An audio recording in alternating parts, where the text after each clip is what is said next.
Hello, I'm Brian Fox. Welcome to my channel, I Hate Rock Music. And today I want to talk about a pretty obscure band called Quiet Sun.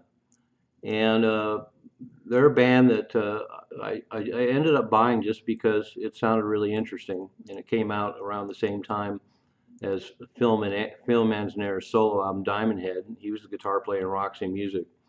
I was a big fan of Roxy Music, and I saw this record.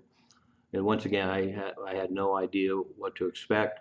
It looked interesting. It looked like it might be picking up where bands like Matching Mole and the like left off, and I was not disappointed at all. The only thing I can kind of relate it to, it has some kind of kinship to mid-period King Crimson with John Wetton in the band. A lot of improvisation, a lot of jazziness, a lot of great dynamics, great guitar work, killer drummer. So anyway, the band started basically as a band in 1967 called Pooh and the Ostrich Feather, and I'd be really curious to hear what kind of music they were doing at that time. But they were a trio, and they eventually evolved. And by 1970, they became Quiet Sun. And they're another band that's kind of associated with the Canterbury scene, although they're definitely a lot harder edged than a lot of Canterbury bands. And I understand that, according to Charles Hayward, the drummer, they were a lot more aggressive live than they were on the records, which is a pretty cool thing to think about because the studio material is pretty hard edged. I love thinking about the fact that they were even more aggressive live. It's also kind of interesting that when Pooh and the Ostrich Feather were around from 67 to 69, and then even in early Quiet Sun by 1970, they were actually still doing blues tunes like Rollin' and Tumblin' and Crossroads. And it's, when you hear the Quiet Sun record, it's really hard to imagine this band doing blues numbers. And I also understand that they did demos for Warner Brothers that haven't been released in 1972, and that there's a number of live tapes somewhere in the vaults, and it would be great to eventually. Probably isn't going to happen because it hasn't happened already, but there are live tapes of them out there, and hopefully they'll see the light of day sometime. But the band is really awesome. Phil Manzanera on guitar, Bill McCormick on bass, Dave Jarrett on keyboards, and the great Charles Hayward on drums. And that was my first introduction to Charles Hayward. And of course, Phil Manzanera was in Roxy Music and continued to be in Roxy Music. Bill McCormick was in Matching Mole, so definitely can see the connections there. I also ended up playing bass for Gong. Dave Jarrett apparently was a math teacher, so we don't have any other music by him other than the Quiet Sun record. And then Charles Hayward went on to the mighty This Heat, one of my favorite bands of all time, and I'll be doing a separate video on them. But that was my first introduction to his drumming, and one of the great drummers from the UK.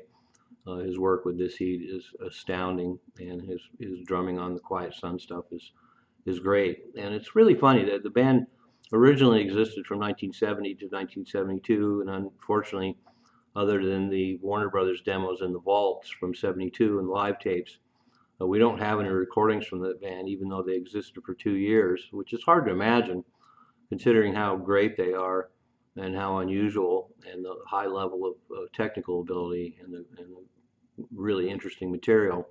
I'm surprised that they didn't get signed between 70 and 72. In fact, they never got signed, and the only reason the album happened is because Phil Manzanera, when he was in Roxy Music, went into the studio and he booked 26 days in the studio to record his solo album Diamond Head, and he just thought, well, I'm going to bring in my old band Quiet Sun, and we're gonna bang out a record. So they banged out a record.